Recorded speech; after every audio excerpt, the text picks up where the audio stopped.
How much did I charge? Oh yeah, $10. You got change for a 20?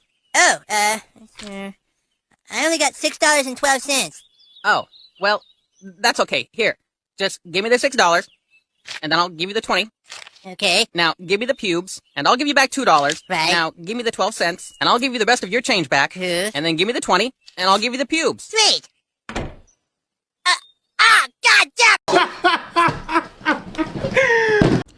Alright, so usually I don't do Smackdown reviews with CJAX no more, but however, the Royal Rumble is tomorrow, and when this video come out, it's going to be on that particular day, so let's go ahead and hear what he has to say about Smackdown, because I didn't watch Smackdown tonight. I was trying to avoid it because I found out Lemonhead was there, pretty much, and why she was there? Oh, you know why. Just so, because she wanted because of the Royal Rumble, that's why. But that's here or nay. Let's just go ahead and get started with this video because I ain't looking forward to the Royal Rumble. Honestly, I'm kind of nervous because of the results, but whatever. The main thing we got to do is keep peace, right? But this this rant is not going to keep us peace. All right? It's not going to give us peace at all. But at least hearing it from CJAX will get some clarity than any type of fuckery, okay? Excuse me for cussing. But let's go ahead and get started, all right? What's up, guys? I just want to let you guys know I made a backup account on Instagram, so scan the QR code so that way you can follow back. Also, follow me on Twitter. Also, follow me on Instagram. I do have another account you can follow on there as well, and you can scan the QR code for that. So anytime I make a video, make sure you guys check the bio so that way you can follow me on Instagram and Twitter for both accounts for Instagram and also for Twitter page. So I appreciate the support. Thank you guys for looking. Let's get to the video. Yo, what's up, guys? It's your boy CJAX back with another video. You know what I'm saying? I like doing that. You know, back. You know what I mean? But listen, the point is this. We had Smackdown today. It aired from Saudi Arabia at I think like 12 p.m. Eastern time, right? So, you know, you go ahead and just watch that on Netflix, I guess. A lot of us can. You know what I'm saying? If you use a VPN or some stuff. But yeah, Smackdown, we don't really care about that. Let's be honest with ourselves, right? The show was complete garbage, as per usual. It's a bunch of nonsense that nobody cares about. There was even a botch on the bottom of the graphic where they had Braun Breaker be revealed as entrant number 1 tomorrow. And there's also a stupid graphic. Shout out to my boy Coco, bro. He sent me this graphic of Damian Priest just sitting there with 3 empty spots in the Rumble. This is what the Rumble has come to, guys. They're advertising Damian Priest being in the Rumble with a bunch of vacant jobbers, man. Like, this is just it.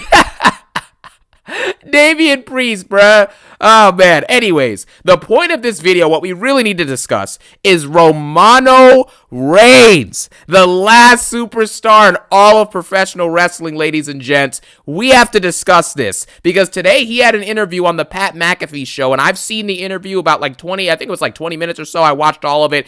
It was awesome. It was funny. He was making fun of Brock Lesnar for revealing he's going to be in the Rumble via FaceTime and like making fun of how Brock doesn't even know how to use technology. That was pretty funny. You know, he was making a lot of great jokes, you know what I'm saying, about the Vision and Rollins and all this stuff, saying that Braun Breaker's spear doesn't even matter because Roman Reigns does like way more than just throw his body at people and spear people. You know what I mean? He tells stories, all that stuff. And then obviously the main point of it, Roman Reigns, man, I have so much respect for Roman Reigns. I have so much love for Roman Reigns. I have so much care for Roman Reigns. You know what I'm saying? Because at the end of the day, Roman Reigns is the only dude who's willing to call out the WWE creative. Because in this interview, guys, he calls out WWE creative. He says that creative has not done anything to build new stars, which we'll talk about in a second. He says that there's a lot of potential people on the roster, potential to build stars for those people, but they're not going anywhere. He also says that we're literally on Netflix, you know what I'm saying, and we're still not putting out a product. And he even calls the WWE creative in the product without him being around as much mediocre. That's his words. That's what he called it, man. Wow. So we're going to break all this down. I have all the quotes and everything like that. I saw the interview. So let's go ahead and talk about it, man. Before we get into anything, I do quickly want to bring up a couple things, okay? Number one is that Smackdown tonight, I have screenshots here. You can see from multiple points throughout the show how empty that this crowd was on Smackdown tonight. They built this big, massive stadium for a two-parter, right? Where you're going to have Smackdown night 1, and then you're going to have the Royal Rumble be the big thing for night 2 on Saturday. And you're telling me that in the midst of all this, in Mania season, right? The big Smackdown before Royal Rumble, or allegedly supposed to be the big Smackdown before Royal Rumble, and we're sitting here, guys, there was No one in this show, in this crowd, bro. Literally no one. There was people there, obviously, but if you watched the show, you saw how dead the crowd was, you know what I'm saying? And how many empty seats there were inside of this crowd. I mean, you could just look at this, it's embarrassing. And it goes to show the facts behind the situation last week where Smackdown had a record low number of 943,000 or 45,000 viewers, which means that they've hit another record low viewership for Smackdown. And that was a live episode last week. It wasn't a taped, because, you know, that's now an excuse, is tape,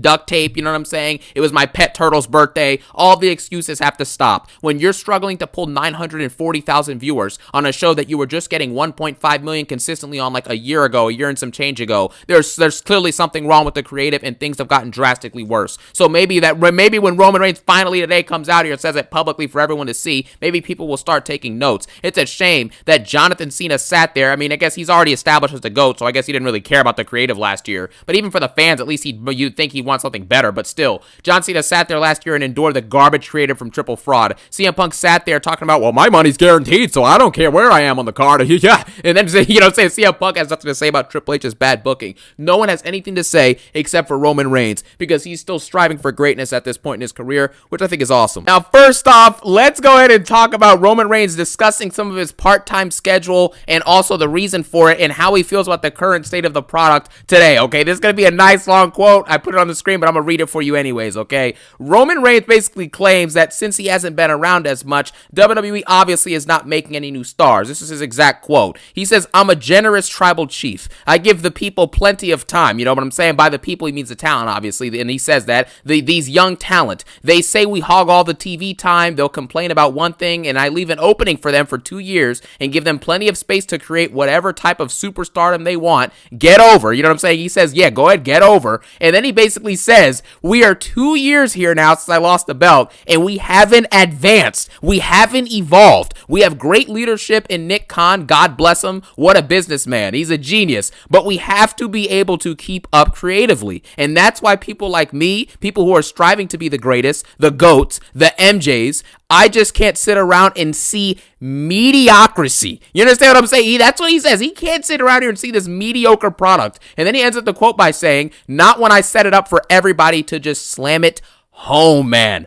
Wow.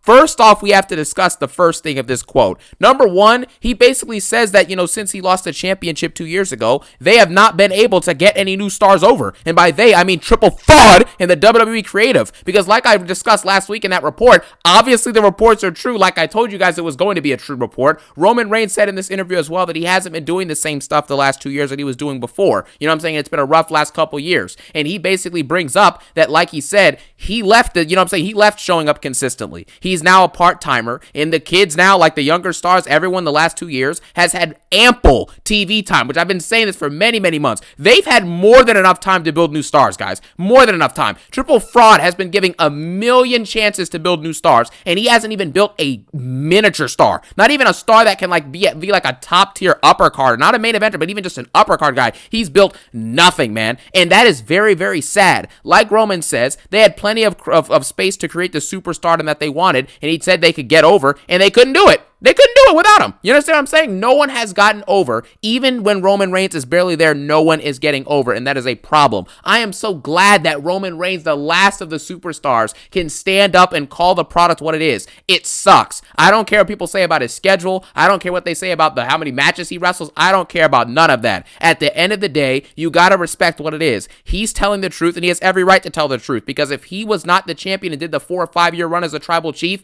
we would not have this product the way we have it now. Even though it's absolute garbage right now, you get what I mean. Like, it wouldn't even be around. The viewership and numbers you're seeing now would be even lower if it wasn't for Roman Reigns. So we have to really give him credit for basically saving this company, you know what I'm saying? When they needed him most back in 2020, right? The first time that Vince McMahon gave this dude creative control, Roman turned it into one of the greatest heel runs in the history of wrestling. So there you have it. Now let's talk about the second part of this quote. He basically says, like I mentioned, he says that we're 2 years past me winning the championship, and we haven't advanced, we haven't evolved. We have great leadership with Nick Khan. What a businessman, what a genius, yada, yada, yada. But we have to keep up creatively. This is obviously a shot at triple fraud in the creative team of WWE and the writers. They have done a poor job of building new stars. They've done a poor job of booking Roman Reigns. They've given him nothing of intrigue or memorability to do, you know what I'm saying, over the last year or two since he lost the championship at Mania 40. It's as simple as that, guys. He's just spitting facts. And then he also says we haven't evolved in advance. And then he brings up the fact that we're on Netflix now, right? And we want better product. The fans, and Roman says this as well, that the fans and him,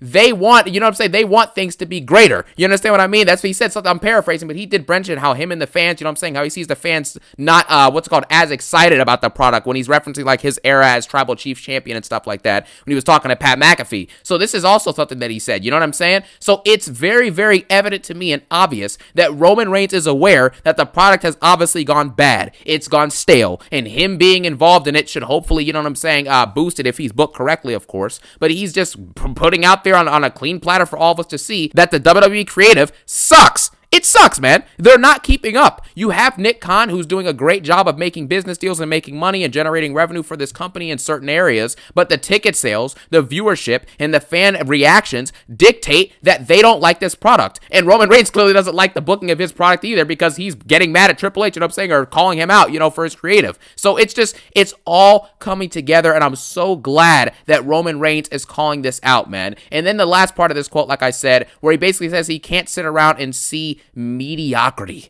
And I think he said mediocrity. I don't even know if mediocrity is a word. I thought it was mediocrity, but it is what it is. Basically, Roman Reigns says that, and then he says, not when I just set it up for everybody to slam at home. Basically alluding to the fact that he built this company up for 4 or 5 years, finally dropped the belt, expecting things to only ride off of his success and ride the pine, you know what I'm saying, only improve and get better, and things have only gotten worse. And that is what sums up what Roman Reigns has said on Pat McAfee today, and it sums up that triple fraud and the creative team have done a terrible job in the last couple of years of doing anything meaningful for this company. So in 2024, when I would say that things were trash, you know what I'm saying, since Roman lost the belt and things are not going to get better, and now we're in 2026 and things haven't gotten better, you can see the proof is in the pudding, and your biggest star of the last generation of wrestling is now agreeing with me on it and saying the reality like we see it in front of our face. Shout out to Romano Reigns for calling this out. Shout out for Romano Reigns for taking the actual courage to call out this WWE creative and demand a better product, demand better than what we're getting, which is mediocrity. Thank you for even using the word mediocrity to describe this product. Thank you. Thank you. Finally, man, somebody, bro. Seriously, I mean, it's about time that somebody says something publicly about this garbage, right? I mean, you have people like Rhea Ripley going on Twitter, you know what I'm saying, and complaining at fans. You have Roxanne Perez and Liv Morgan begging for apologies from fans ringside. You keep fucking flopping. Get the fuck up. What are we doing, bro? I know.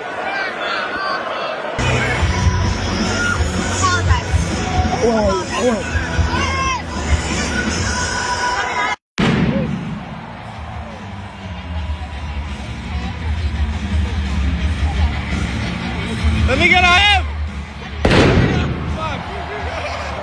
Like, can we get someone to actually call out what really matters here, which is the quality of the product and the star power here, and there not being any? You can't sit here and complain at fans while you're the active roster of talent, and you guys are struggling to pull. You can't even pull 950,000 viewers on Smackdown anymore, and you're gonna sit here and try and complain at the fans?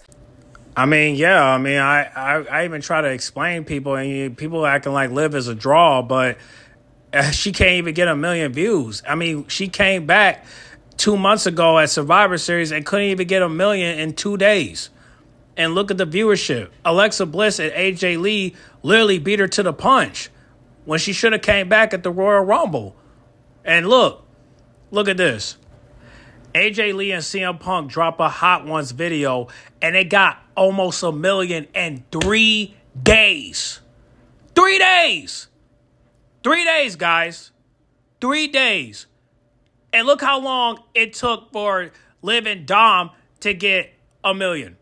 Now, FYI, this picture was at the last minute, but however, it took them 3 months for them to get 1.4 million views. Versus with CM Punk and AJ Lee, it took them 3 fucking days for them to get almost 1 million. And I'm sure by the time they get to 7, it's going to be more than what Liv and Dom got in 3 months. And you guys over here telling me they're a draw. Give me a break, man. Give me a break. You want to see more receipts? Let's talk about it.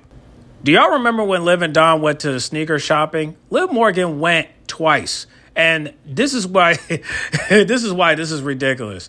You have both of them go up there, and it took 1 month for them to get almost $500K. Okay, well, let me show you why Liv Morgan should have never went back with him, and she should have went by herself. Let me show you. When you went by yourself, you had 1.6 million views when you went by yourself, and you was the WWE Smackdown Women's Champion. And this was 2 years ago. And it took 3 weeks for you guys to get 404. Well, it doesn't even matter. Between 400 to 500. It took 3 weeks. Okay.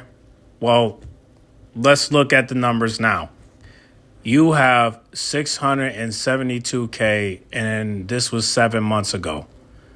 Now, let's look at the video with you. Still 1.6 mil. Well, obviously you were a draw at that time, and now you can barely get 1 million views even when you're with Dominic Mysterio. Right? I mean, let's face it. I mean, Liv Morgan's not a draw. And the reason why she's not a draw, well, actually, you guys look like you need more receipts. So let me show you some more. A couple months ago, I screenshotted this, and you guys only had like 19K. And this was like 8 days before I screenshotted this. Now, let's look at the viewership now. And this is why I wish Billboard would just leave these storylines alone. You guys only hit 16. Barely got up to 100K. Let's look at the stats right now. Ooh, less than 50K. And this was 7 months ago, guys. So, what are we talking about here? You guys want her to win the Royal Rumble to do what exactly? To carry the belt and run her mouth and say the same lines every fucking time? I told you she's not going to be a babyface as long as she's with Dominic Mysterio. So I don't know what else to tell you. I mean, I keep telling you guys over and over, in order for her, for Liv Morgan to get over, she got to get away from Dom, and her having a belt means absolutely nothing, and her winning the Royal Rumble means absolutely nothing. And you could say it's because of the booking, but it's also because you don't know when to say no. When all you have to do is just tell Triple H, hey, I don't want to do that. I want to do something else. And if he disobey that, then this is where you need to be like Roman and speak out, because you know your fans are toxic and you know they're going to do what they're going to do. You know what I'm saying? If they could push you to win the Royal Rumble, then they should push you for speaking the truth. And this is why I wish you would just do the right thing and have Raquel get over and push her to win the belt. Because if you do that, that lets me know you're a real friend. See, you over here standing up for Roxanne that you're not even close with, and you could be helping someone that you are close with, and that's Raquel Rendez, for getting her over. So why won't you go to the authority and tell them, hey, I want to put Raquel over, give her the belt. Rather she wins it next week or she wins it at WrestleMania. Either way, help put your best friend over. Help her with her promos. Help her get better at storytelling. So that way people can see that Raquel deserves to be in the main event, and she has every right to get back in the big three. Because at the end of the day, she is trying. And when people just being quiet, acting like crickets when they let her talk. And by the way, I'd rather for them to do that than for her, than for them to boo her and that she's not allowed to speak at all. But listen, I don't want Raquel to get heat. I want her to get cheered. If it be a mixture, cool. But at the end of the day, I don't want Liv Morgan to have half and half. I want Raquel to have half and half. And when I heard her promo on Monday Night Raw, I was hearing people cheering. I didn't hear nobody boo, but it was quiet. And that's where we need to fix that. Raquel Rendez should not be slept on. She should be cheered. She should be celebrated. If this was I'm just telling you this right now. If this was in the 07s and 08, she would have been cheered, trust me. But because they we're at a different time where people like people that are toxic. They don't care about people that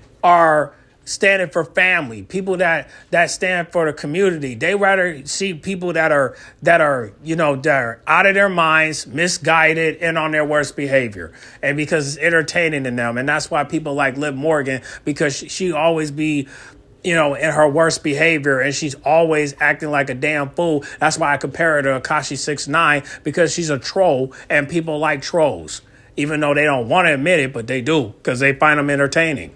And Liv Morgan is entertaining, but Raquel, she's not. But that's why her dominance matter, because if you show how powerful she is, people can see that nobody can fuck with her. It's kind of like with Megan Bay in AEW. You can't fuck with her. She's undefeated and nobody can beat her. And the only person that can beat her is Toni Storm.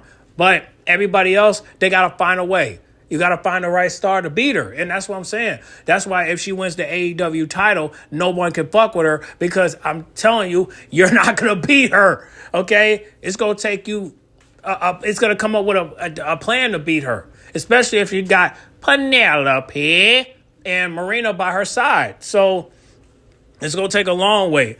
But that's what I'm saying. Like, in order for Liv Morgan to bring back that draw, she got to change her character. She got to get away from Dom. She got to change her suits. And she got to stop doing the fucking Three Amigos. Stop doing that shit. And I'm pretty sure she would get over. Also, take your ass to Hollywood. And I don't know what her new movie coming out, but I'm definitely going to get those tickets. But after that, you need to do more than just, all right, put out it'll put out this one film and that's it. No, you need to do more. That's what's going to get you over, Liv. Because Cody, CM Punk, Roman Reigns, they're doing movies, but it's not getting them over. But if you do it, I'm pretty sure it will get you over. It's kind of like with Ariana Grande. She did music, but before music, she was acting.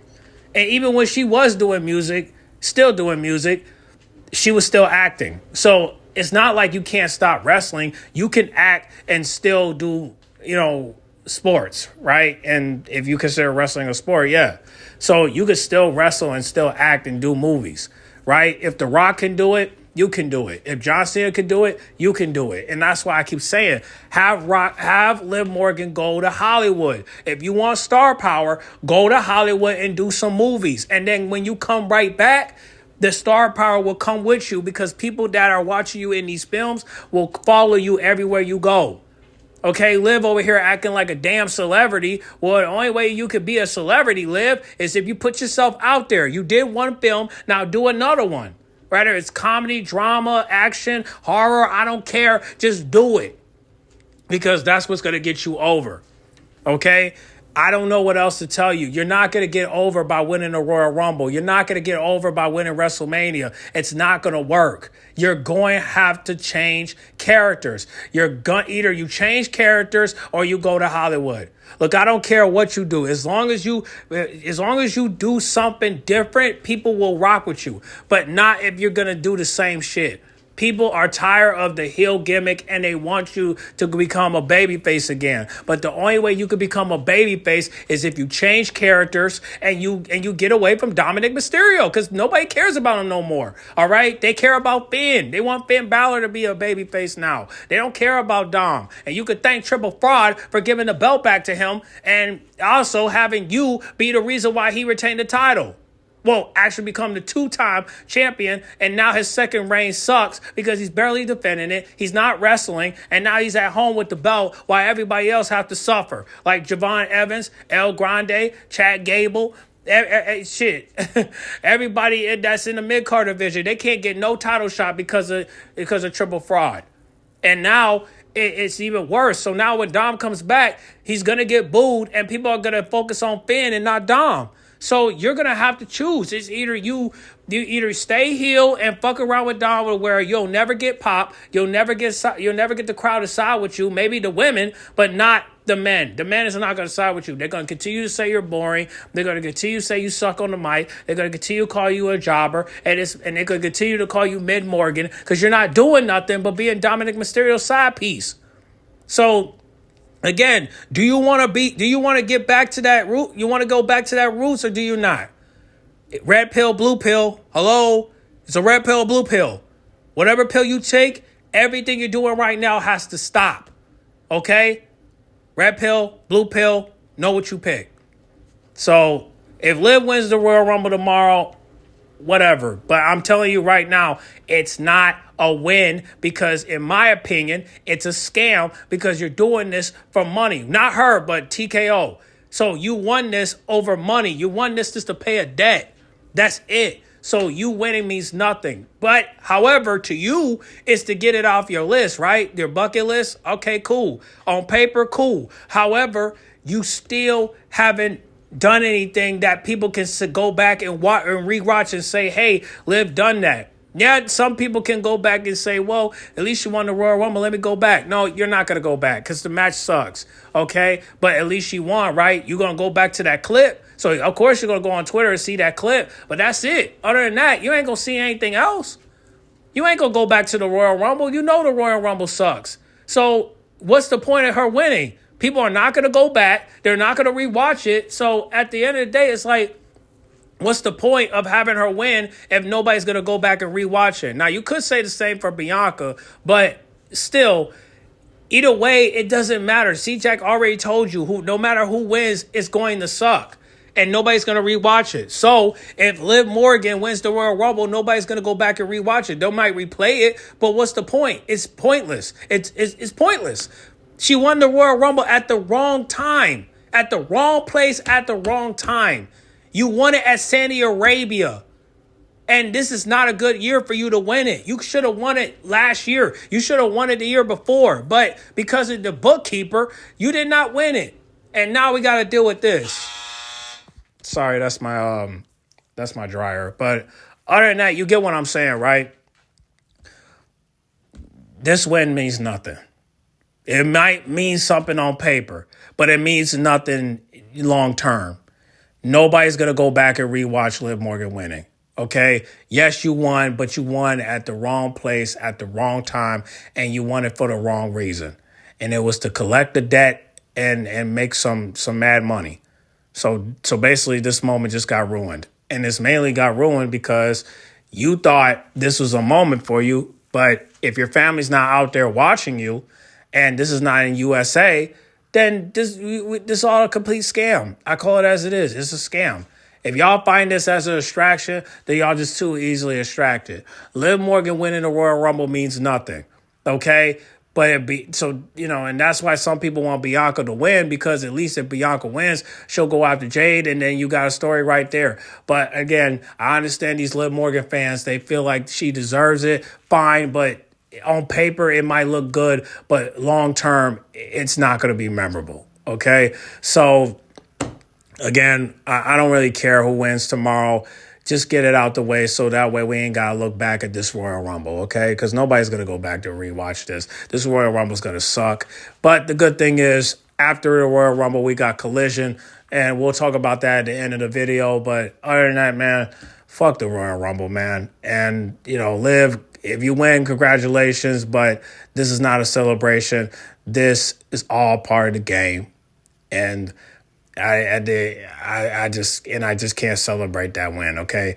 The win has to be genuine. And if the win is not organic, then there's nothing to celebrate. It's kind of like that. Remember when you was backstage and you was confronting everybody, like, Roxanne and JD and Dom, and saying, why are we celebrating? Ain't nothing to celebrate. And I'm like, yeah, you're right. There's nothing to celebrate. You won the Royal Rumble over a goddamn money bag. You won the fucking Royal Rumble just so TKO could get paid and pay off their debt. So it's like, you winning means absolutely nothing. You winning the Royal Rumble means nothing. You winning WrestleMania means nothing. And the reason why it don't mean anything, because it's not memorable. Okay? We are not going to go back and rewatch this. We're not, bro. So enough said, man. Well, let's get back to the video. But y'all see the receipts. Liv Morgan's not a draw. And even if she wins, it ain't going to do shit. All right? But, however, I will, if they drop a video, I'll let you know what the viewership look like. But it ain't going to be bigger than, Paige coming back. I know that. So, yeah. Well, we'll see. We'll see about tomorrow. But let's continue. Bro. Complain at the creative and complain at yourselves for being terrible storytellers and mic workers. That's the problem. We have no storytellers, and that's how you build stars. The biggest stars of all time were built off of storylines, right? No one match usually makes a true megastar. There wasn't one match that turned John Cena into the greatest of all time. It was a series of stories and moments and epic and what's called an epic promos and things of that nature that he was involved in. That's what makes you the greatest of all time. Just like Roman Reigns. Nobody's gonna, like, Roman Reigns obviously has had a multitude of amazing matches in his career. However, when you look back at Roman Reigns and the Tribal Chief, you're looking at the storylines. You're looking at the in-ring storytelling, the out-of-ring storytelling, the backstage segments, the presentation of the character, the entrance, the themes, right? The promo segments that he's bouncing off the Usos with, and, Samantha Zayn, I'm saying, Samantha Uso being involved in it. That's what you're looking at, along with the great title defenses, along with the aura and the mystique of the championship reign. That's what makes Roman Reigns, and that's what makes the Tribal Chief, and that's what made the Bloodline special. All this other new stuff the last 2 years is complete garbage. You have meaningless storylines that go nowhere. You have people who can't cut promos. They're not telling stories. They can't get over. They're boring, and they don't have anything of note to what's it called, that makes them memorable. It's sad. It really is, man. So I hope that this should be a slap in the face, to the WWE creative team, and they should actually be able to, build off of this and use this public outlash, from fans, and now Roman Reigns calling them out as well, to finally do something creative and unique and make something special, man. What a phenomenal, this is the happiest I've been seeing anything related to this product in years at this point. I'm so glad to see this guy call this out, bro, because this sucks. Now, let's go ahead and get into the SmackDown review portion of this, which should be pretty quick because this SmackDown episode was complete garbage. I obviously, like I've been saying for many months now, I don't watch this show in its entirety, you know what I'm saying? I either have to watch it piece by piece or watch an hour and then take a break and catch up on what I missed, because you cannot watch this stuff live for 3 hours straight. You can't even watch it live for 2 hours straight. And last week, they weren't even able to pull a 950,000 rating for viewership on SmackDown. That lets you know everything you need to know about this show. They're experiencing more and more and more record lows. So let's go through this show. This aired hours earlier in the day, so that's why I'm able to get this review out a little bit earlier than normal. You know what I'm saying? So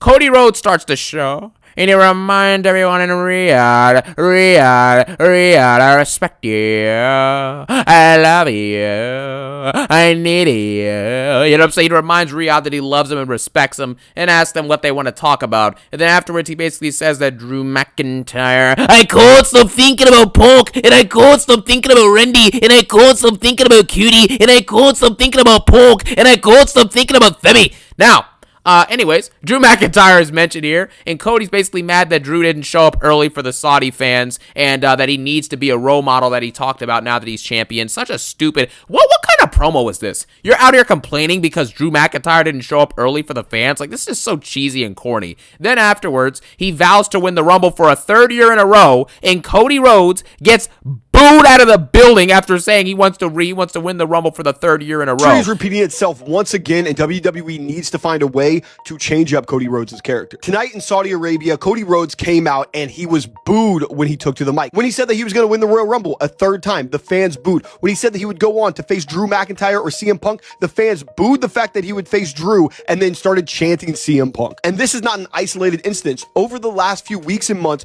fans have begun to get tired of Cody Rhodes. And this is exactly what happened in AEW. The revisionist history is saying that AEW treated him poorly, but the fans were bored with the Cody Rhodes character. He started to become a meta heel that would never actually turn, because that is what a real heel would do. And in WWE, the vanilla, ultra babyface good guy Cody Rhodes worked for a while, but we can now see that the character is wearing off a little bit with the fans. I have always said that I think that Cody Rhodes is best as a heel and slightly bisexual. And I don't think that WWE necessarily needs to give Cody a full heel turn for the fans to get back on his side, but goddamn, does there need to be some kind of change? Because if you're putting him up with the likes of a CM Punk or a Roman Reigns, I think that they are going to be cheered over Cody, and possibly, depending on the night, maybe even Drew McIntyre. Unbelievable, man. I mean, it's not unbelievable. It's expected at this point with how much of a jobber this guy is, but man, getting booed for winning a third Rumble when you're one of the top faces in the company shows you that nobody's messing with this dude's story no more. But anyways, he then says that he and CM Punk could potentially have a future feud, right? Basically saying that at some point they have to run it up.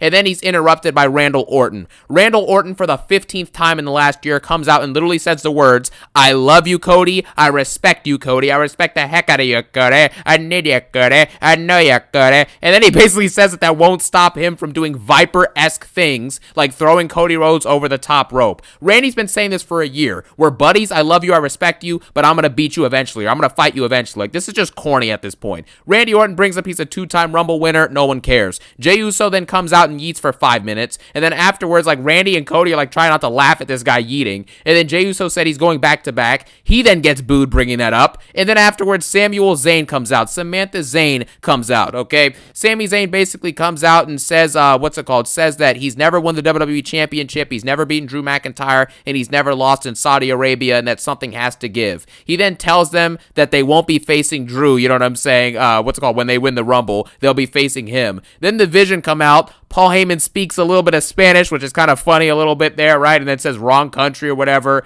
And then he basically says that he has no vision of Sammy winning the title and says that Braun Breaker will win the Rumble. And then Orton basically says shut up and have his squad come to the ring and get beat down. And then Nick Aldis makes the match official. So we have an 8-man tag match with the Vision versus Randy, Sammy, Cody, and Jay Yeatmaster. We then move on and we get Carmelo Hayes' U.S. Open Challenge. This is versus Rey Fenix. The match, I would say, is actually a pretty good match, okay? There was some solid in-ring physicality here, of course. The selling was great, and Rey Fenix showed some really great athleticism in this match, and so did Melo Hayes, obviously, but Rey Fenix was really good here, man. I thought this was pretty entertaining, but again, at some point, with these good matches that Melo is having, we have to have a storyline, bro. You can't just go out there. You're not going to build a superstar by having a mid-carder consistently fight jobbers week after week after week for the same championship where there's no stories or feuds or anything added to it. It's not intriguing anymore. You understand what I'm saying? So I don't like that. I really don't. Melo ends up winning the match, obviously, and retaining. You know what I'm saying? Phoenix nearly pinned him off a DDT, but then Carmelo Hayes hit the first 48, and then he hit the nothing but net, I think, and then that was basically it, okay? So Carmelo Hayes retains in another good match, but again, I'm not content with this because I want good storylines. At some point, we have to tell some stories, you know what I mean? Anyways, then The Miz and Ilya Dragunov, had a backstage segment, and then they fight in the ring later on in the night. I'm pretty sure Dragunov wins. Dragunov did win that match later, so nobody cares. Then it's revealed that Damian Priest is basically going to be one of the earlier entrants in the Rumble. He has like a segment with Nicholas Aldis and R-Truth, you know what I'm saying, picking his number or whatever, and that's basically it. Obviously, the stuff with Finn Balor not being able to get a spot in the Rumble and there not being enough spots left, according to Adam Pearce, is a complete lie, because you can clearly tell they had enough time. Hence why the reason why Damian Priest clearly has an opportunity to get in the Rumble regardless. So there you have that. Yeah, even Finn Balor even posted a tweet saying, I smell a conspiracy. I hope Finn Balor doesn't take out Damian Priest because I don't want these two beefing again. If you're going to take out somebody, Finn Balor, take out R-Truth, man. So if R-Truth pull up to the Rumble and he's one of the spots, please do not take out Damian Priest, all right? Because we don't want to run this back, man. Please don't. All right, we don't want to run this back. So if you're gonna take out somebody, man, take out R-Truth. All right, if R-Truth get in the Rumble, take him out. All right, please. Please do not take out Damian Priest. Please don't, because then now we're gonna get Damian Priest versus Finn Balor again. Please don't give us that. All right, please don't. But hopefully Finn Balor finds a way to get into the Royal Rumble, but don't take out Damian Priest, bro. Don't do it, please. I do not want to see Damian Priest versus Finn Balor again. I do not want to see that. So can we just keep Damian Priest? Can we just keep Damian Priest out of this, please? All right. You can find a way to get it. You can find a way to get in the Rumble. Okay, you can find a way. All right. Just don't take out Priest. All right. Don't. Please don't. All right. But I hope they don't do it, man. But let's continue. We then move on, and then we basically have a segment with Rio, okay? Rio is basically asked by Kathy Kelly that if they're the final two, you know what I'm saying, what's going to happen? And they basically said that it would suck, but they'd still have to be friends, you know what I'm saying, even though one of them would be the one to win. And then Kiana James and Julia come out and basically start shouting at nothing, and then they basically say they're going to win the women's tag belts. No one cares. Lash Legend and Nia Jax come back there. No one cares. Can't even tell you what they said because nobody cares, and I didn't watch it. Then, you know what I'm saying? Then we move on to Charlotte Flair and Alexa Bliss. I mean, listen, man, we really have to start opening dialogues on how awful that these segments have become. Nobody cares in the slightest what Charlotte Flair and Alexa Bliss have to say. Nobody cares in the slightest if they're going to potentially turn on each other and turn heel, and they're going to be at odds and have issues that's going to cause them to break away from each other as soon as the Rumble tomorrow night or some point down the line. Nobody cares. cares? We've seen the same team up, unlikely tag team, and then they break up randomly months down the line. This isn't engaging. Where's the storyline here, man? Where is it at? I mean, I don't, like, what am I supposed to do? Just praise this stuff when there's no stories? And then after this, there's a part where the Judgment Day come out, basically, and Liv Morgan and Roxanne and Raquel basically say that, you know, while Flair and Alexa Bliss are having, you know, beef with each other, whatever, that the Judgment Day is going to end up winning the Rumble, right? And so Charlotte basically says, why don't you guys come out here and prove it? And then we have a tag match. Charlotte Flair and Alexa Bliss fight Liv and Roxanne. Obviously, Roxanne Perez ends up losing and gets jobbed out for the 50th time. So it is what it is. Stephanie Vaquer showed up, you know what I'm saying? And she basically knocked Raquel Rodriguez off the apron, and that was basically it. Roxanne Perez got the Sister Abigail from Alexa Bliss, and then that was basically it. I don't know what else to say about this. Roxanne Perez has been jobbing out all, like, the last year since she came out at the Royal Rumble, so it is what it is. Then Jordynne Grace and Jade Cargill backstage. Brawl! Yeah! Brawl out! Let's get it started! And then after this, you know what I'm saying, Axiom fights Johnny Gargano, and then after this we had Carmelo Hayes and Dragunov backstage, you know what I'm saying?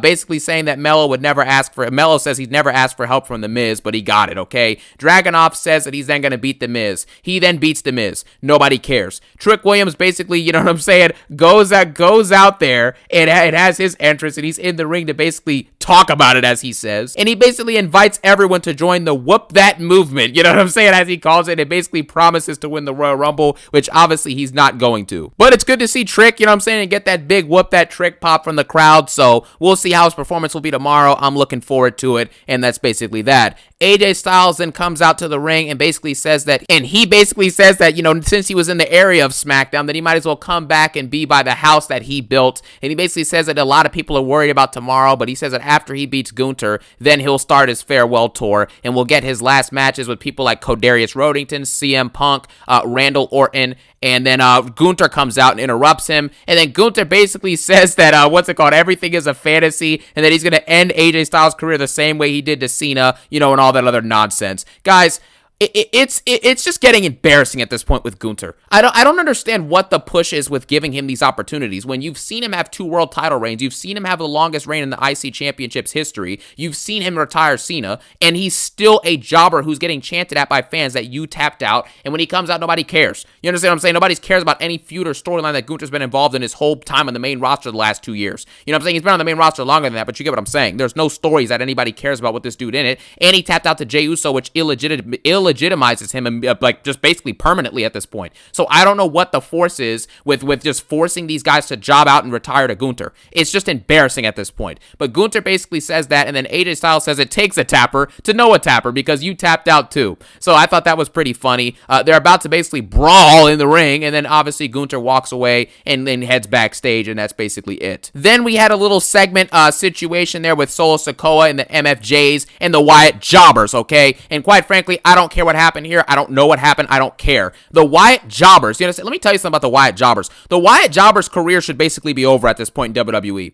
They got beat down with their own lantern, which was like their like saving grace or whatever they called it, like their their beacon of hope for their faction, and they got beat up with it last week and lost their championships, and they've only wrestled like 4 matches in the last like year. You understand what I mean? It's over for this faction. So Solo Sikoa basically says he's gonna win the Rumble. Then Uncle Howdy says like he's gonna. What did Uncle Howdy even? Man, who cares? Let's move on.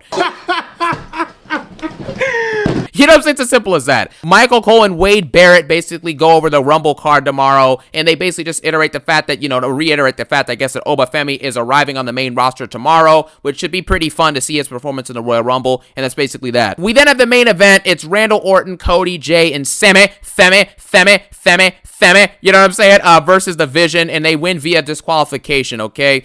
Basically what happens here is that Sami Zayn was lining up Brunson Reed for the haluva kick, and then, Cody Rhodes basically, you know what I'm saying, I think he beat up Brunson Reed or something like that, and then Sami was going to hit his tornado DDT, but then Drew McIntyre, like, pulled him out of the ring, and so that caused a DQ. They all brawl afterwards, just do a bunch of brawling and nonsense. Jacob Fatu then comes out to try and fight against Drew McIntyre, and then Cody, like, grabs Jacob Fatu and throws him against the steel steps, you know what I'm saying, and then, what's his name? Drew McIntyre basically tries to beat up Cody Rhodes and sends him back in the ring, and then Sami hits him with a haluva kick. Sami then picks up the WWE title, and then him and Cody Rhodes, like, they're, like, holding the title together in, like, kind of a way of, like, hey, man, I'm coming for this belt. I know you're coming for this belt, bro. Let's do this, man. Yeah. yeah. And then Braun Breaker hits them both with a spear, and it rolls to black, and that's basically it.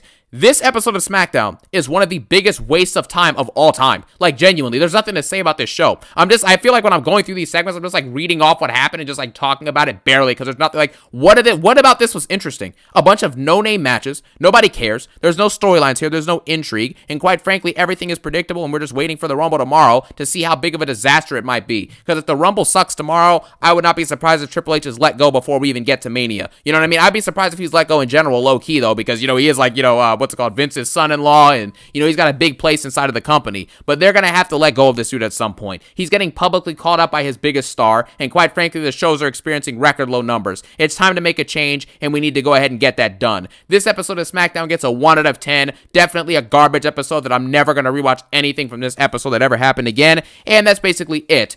Thank you all for watching. Have a phenomenal day. You know what I'm saying? Or before I get to that, let me know what you thought about this episode in the comment section below. And obviously, let me know your hype levels for the Rumble tomorrow. You will be hearing from me tomorrow. That is for sure. You know what I'm saying? And so with that being said, I thank you guys for watching. Have a phenomenal day. Peace out and one love. Well, I'm amazed that CJAX didn't talk about Ava being a departure from WWE.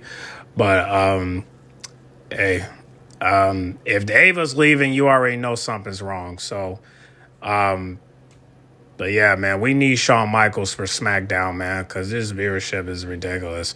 I won't be surprised if the viewership gets lower than my prediction for Friday night SmackDown viewership will probably be like 917K.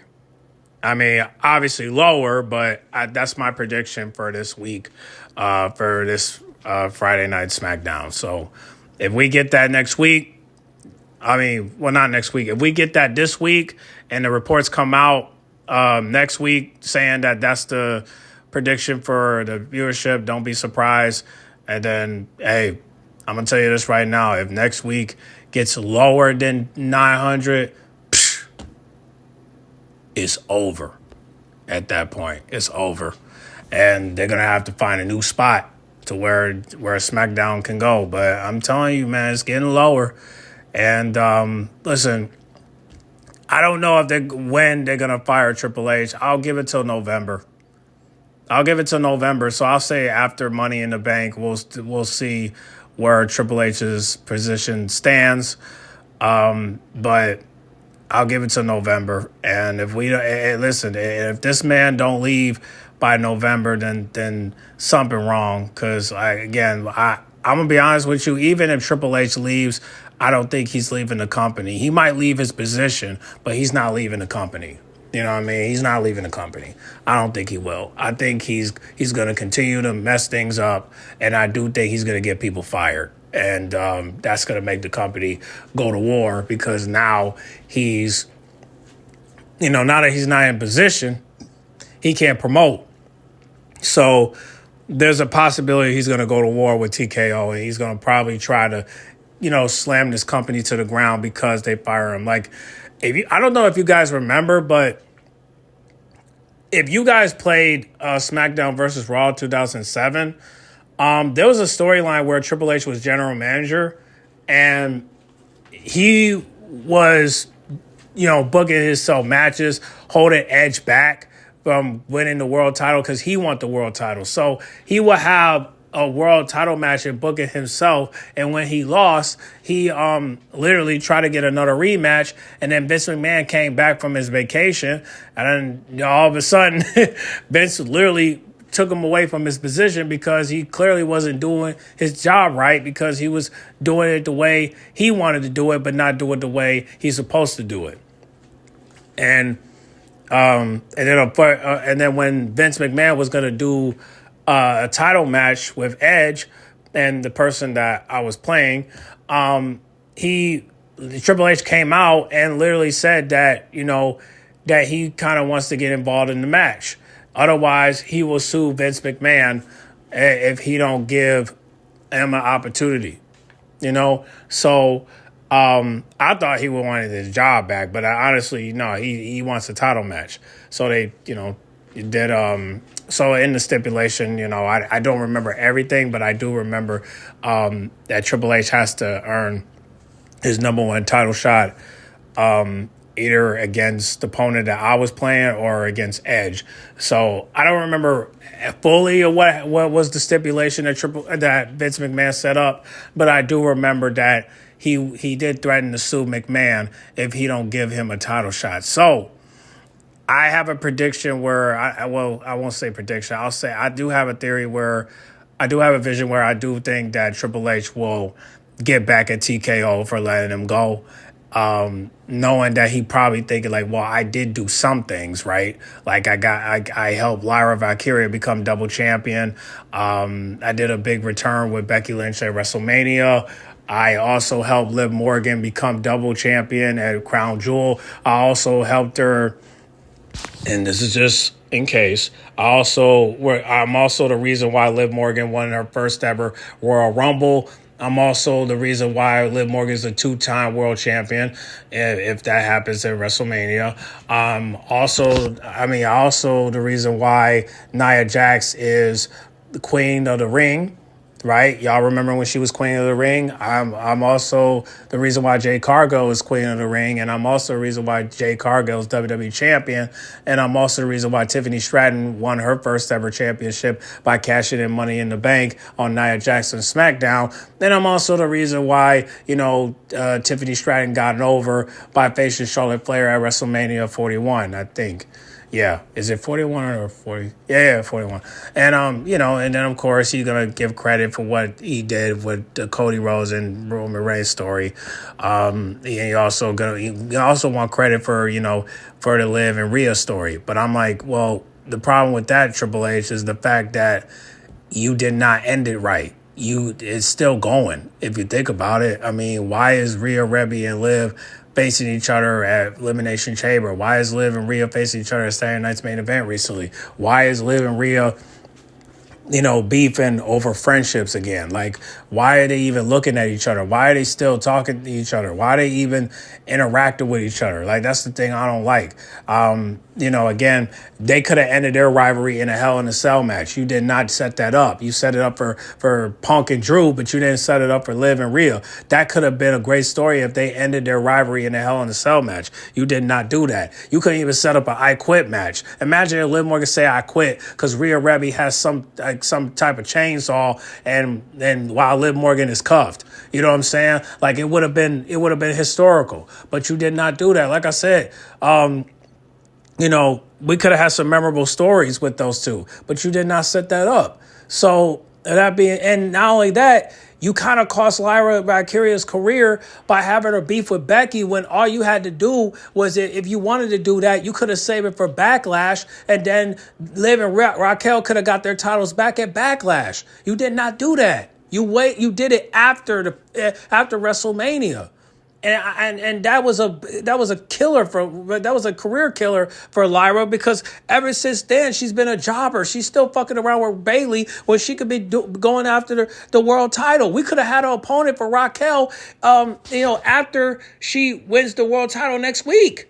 You know what I'm saying? Now we don't even know if she's gonna win it because you over here pushing Stephanie versus Liv, but you don't understand. There's no story for that. We have a story for Raquel and Stephanie. And that's why I think it's going to be a triple threat match at WrestleMania, because the way you're booking this, man. And you're trying to get the crowd to side with Liv. No. I told you, her winning the Royal Rumble means nothing. Her winning WrestleMania means nothing. Because it's nothing there. There's no story. They're just fucking around. You know what I'm saying? Like you and Liv are the reason why Lyra's not over. And you wonder why she's getting jobbed out. Nobody cares for her no more. And you got her fucking around with Bayley. Come on, man. I would rather see Lyra with Tatum than see her with Bayley. You know what I mean? Send Bayley to AEW, man. And have Lyra go on her solo run. Matter of fact, you know how you can make this up, Hunter? Have Lyra win Queen of the Ring or Money in the Bank. Otherwise, give it to Roxanne.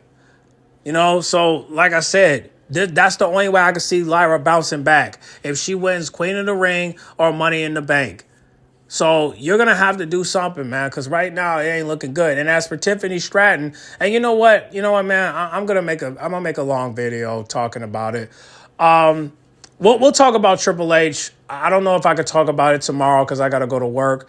But however, I'll talk about it maybe I don't know, Sunday or Monday. But because this video is about to be an hour long, so we'll talk more about it next week. But other than that, man. The only way I can see Triple H making this up is if this is what I want. Hunter, before you get fired, can you just please end the Judgment Day, please? Okay? Have Finn Balor be a babyface. Have Raquel lead the group so that way she can get back to the big three and have, Liv and Roxanne and Dom tell their story to where Dom and Roxanne get together while Liv switch characters and go back to being babyface and building her aura by being a different character. Having the unhinged, this is just an idea, but having her as an unhinged character where she dressed like Catwoman and she's around scratching people. Just to get her lick back on Roxanne for taking Dominic Mysterio away from her. So again, there's ways to do this. And please do not have Finn and Damian go at it again, because this tweet scares me. Okay, do not have those two go at it again. Please do not do that. All right, Damian's been doing a good job staying away from the Judgment Day. Do not bring that shit back, please. Okay, don't. All right, just have Finn Balor in the match, man. Just have him in the match, man. Stop playing. All right. But that's enough, man. Let's get to the AEW card real quick. Let's get to Collision because you guys do not want to miss this. All right, don't want to miss it. So let's get to the match card. All right, let's get to it. So Collision, don't want to miss this. We have. I'm gonna start from the bottom. So we have Darby Allin and Clark. I'm sorry, Clark Connors. Yeah, Clark Connors. I think he's from a Ring of Honor. I don't know. I'll look him up later. But yeah, it's just a random match pretty much. Darby Allin just getting his feet wet, just facing him. And then also we got the Rascals. They're going to have their first debut on AEW versus CRU. Hopefully we'll see Canyon Carter by their corner. But we have to, wait to see. So, because they don't got no women in their clique. So whatever. Also we got Okada, versus Adam Adam Priest. And I'm sorry, I was about to say Adam Pearce. My bad. I don't know why he got Damian Priest's last name, but this should be a copyright if you ask me. But he's from Ring of Honor, and he will be facing Okada for the belt. I don't know why, but hey. He got a title shot, so congratulations. Also, we got another title match. We got the Babes of Wrath versus the Sisters of Sin. Now, I kind of want them to win the belts, but then again, I saw Megan and Penelope, and I want them to take the belts from, Babes of Wrath. But then again, the only advantage they have is pinning Penelope, but then again, you also got to think about Marina. So, if Marina shows up, I do believe that Megan and Penelope will win the tag team belts. But then again, what about the women's world title? Well, I will hope that Athena will go after that belt. Or Marina. You never know. I mean, Chris Stanlander versus Marina for the belt. I think that would be a great opportunity. Now, will she win it? I hope not. I hope not, because I don't want to see Marina with that belt. I would rather for either Megan Bayne to take the belt or Thekla taking that belt. So I wouldn't count on it. But hopefully Chris Stanlander will, well, if she does put the title on the line against Marina, it will be kind of cool. So I will be looking forward to that match. But would that be a match worthy for a Revolution? That's the question. I wouldn't go that route. I would probably, have her face Megan Bayne or Thekla one more time, and then maybe, I don't know, do a triple threat match. You could do a triple threat match with Thekla and Megan Bayne, But you never know. But yeah, I do want the Sisters of Sin to take the belts, but it might not happen because Megan and Penelope are up next, and I'm looking forward to that. But if Megan's going after Chris Stanlander, I'm looking forward to that too. So we'll see. We'll see. But the main event, I hope this is the main event. Mark Briscoe versus Tommaso Ciampa. Bro, for the TNT championship, bro. Tommaso got to win this. Tony, no excuses. You have to have Tommaso win that belt. So that way we could tell a story with him, a great story with him. I don't know who's going to face him for the belt, but it better be somebody that got aura. I don't know who. It could be one of the members from the Death Riders. I don't care. It could be one of the members from Clamoration. It don't matter. Just please, please, please, please, please, please give that belt to Tommaso so that way Collision can build some viewership. Okay? I don't know how big how big that Collision will be, but I don't think people will miss this match. So I think it's gonna get over. If you talk about cable ratings, I do think it's gonna get over I'll say over 300K. But if it gets 4, shit, you never know. So hopefully it gets over 3. But if it gets 4, that's how you know that Tommaso is the draw. And people have to watch Collision because Tommaso is on Collision. So people got to watch it. But I do think Collision do need to move to a weekday because honestly, I mean, people are tired of watching it on Saturdays. And I do think it should come on either Thursday or after Dynamite, but on a Wednesday. But we'll have to wait and see what Tony Khan does. But as for now, it's Saturday. So hopefully Tommaso win the belt so that way the viewership can go up. And then hopefully next week, if Tommaso come back to Collision, people will watch it. And this will draw viewers. And I do think that people will watch it because of Tommaso. Because if you see how he built NXT, then you'll see how his title run will be in AEW. I do think Tony Khan will do right by him. And I do think that his title reign will be the best that it ever did when he was in WWE. Even though he never won a singles title in the main roster in WWE, at least he had something in NXT, and I want to see if this will be better than his NXT run. So we'll have to wait and see. But hey, you don't want to miss this, all right? We could miss Royal Rumble, but we don't want to miss this, all right? So get in the comment box. Make sure you guys like, comment, subscribe, share if you're new.